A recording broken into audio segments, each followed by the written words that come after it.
বাবুবাগানের ছবি। সুদীপ্ত আচার্য সরাসরি আমাদের সঙ্গে রয়েছেন। সুদীপ্ত, এবারে বাবুবাগানের পুজোর কি ভাবনা, কিভাবে সেজে উঠছে গোটা পুজো মণ্ডপ? একদমই শোভাবাজারে যেরকম রাজবাড়ি দেখালো আবির, আমার সহকর্মী প্রতীক রায়ও কিন্তু ঠিক সেই রকম একই রকমভাবে কৃত্রিম একটি রাজবাড়ি দেখাবে। এবং এবারের বিষয় ভাবনা বাংলার বিভিন্ন যে লোকনৃত্য আছে উত্তরবঙ্গ থেকে দক্ষিণবঙ্গ, সেই লোকনৃত্যকে কিন্তু এখানে তুলে ধরা হয়েছে। আমি প্রথমে এই রাজবাড়ির যে আঙ্গিকটা, সেই ছবিটা তুলে ধরতে বলবো। পুরো একটা বড় রাজবাড়ি রয়েছে এবং তার নাট মন্দিরে কিন্তু মৃন্ময়ী মূর্তি রয়েছে এবং তার পাশে যেটা এখানকার উদ্যোক্তারা জানাচ্ছেন যে তার পাশে যে মণ্ডপের পাশের যে অংশ রয়েছে সেখানে কিন্তু দেখা যাচ্ছে বাংলার বিভিন্ন লোকনৃত্য। আমরা দেখতে পাচ্ছি আদিবাসী নৃত্য, আমরা দেখতে পাচ্ছি ছৌ নৃত্য, আমরা দেখতে পাচ্ছি পুতুল নাচ, গৌণীয় নৃত্য, উত্তরবঙ্গের রাভা নৃত্য। প্রত্যেকটা নৃত্য কিন্তু মাটির পুতুল দিয়ে ফুটিয়ে তোলা হচ্ছে।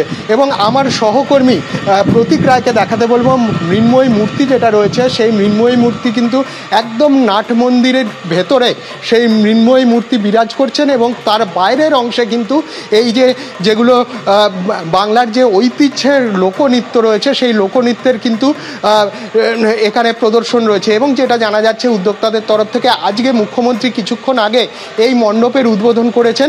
যদিও কিছু কাজ বাকি থাকার জন্য এখনও কিন্তু এখানে দর্শনার্থীদের জন্য প্রবেশাধিকার এখনও পর্যন্ত শুরু হয়নি।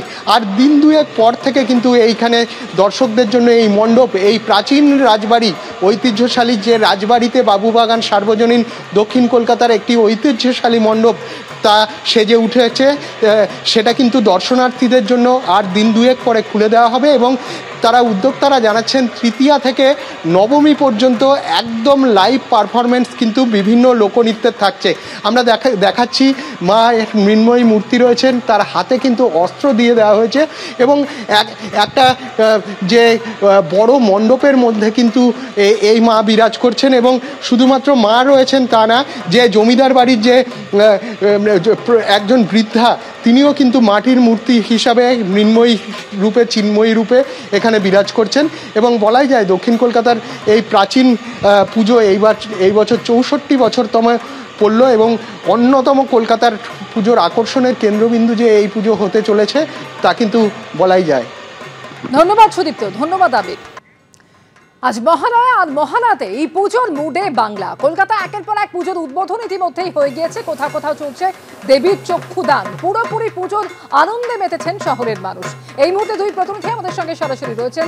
আবির দত্ত রয়েছেন শোভাবাজার রাজবাড়ি থেকে, অন্যদিকে বাবুবাগান থেকে রয়েছেন আর এক প্রতিনিধি সুদীপ্ত আচার্য। আবির, শোভাবাজার রাজবাড়ি মানেই ঐতিহ্যের শেষ কথা এবং সেখানে দেবীর চক্ষুদান ইতিমধ্যেই হয়ে গিয়েছে। কিভাবে চলছে পুজোর প্রস্তুতি?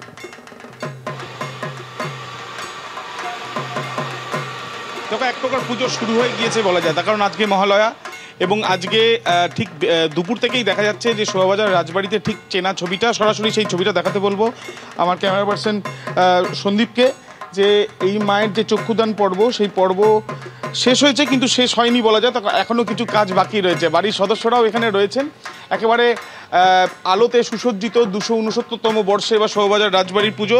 আমি একবার জিজ্ঞেস করবো, মানে রাত জাগা কি হয় এখানেও? প্রত্যেক মানে অন্যান্য বাড়িতেও আমরা দেখি সবাই রাত জাগা, আপনাদেরও কি রাত জাগা হয়? হ্যাঁ, রাত জাগা হয়, কিন্তু পরের দিন যেহেতু আবার ভোর ভোর উঠতে হয়, তাই সবটা ব্যালেন্স করে ঠাকুর দেখা। এখানে তো বারোয়ারি পুজোর মতো সারা রাত ওপেনিং থাকে না, 12টার মধ্যে যেহেতু অফ হয়ে যায়, তাই আমরা আবার যে যার মতো ঘরে গিয়ে শুয়ে পড়ি। পরের দিন আবার ভোরবেলা উঠতে হয়, তাই জন্য আজ থেকে তো পুজো পুরোপুরি শুরু হয়ে গেল। একদম পুজো তো শুরু, আমাদের শুরু হয়ে গেছে বোধনের দিন থেকেই।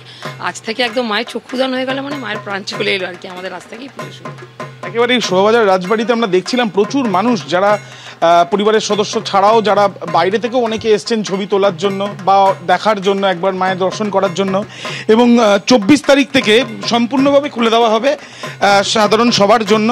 এবং শোভাবাজার রাজবাড়ি বনেদিয়ানা এবং তার সঙ্গে সাবিকিয়ানার অন্যতম প্রতীক বলা যায়।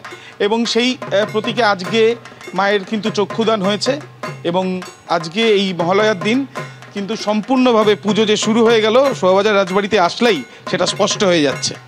একেবারে মা দুর্গার চক্ষুদান হয়ে গিয়েছে, একটু একটু করে সেজে উঠছে মাতৃ প্রতিমা। শোভাবাজার রাজবাড়ির ছবি আমরা দেখালাম।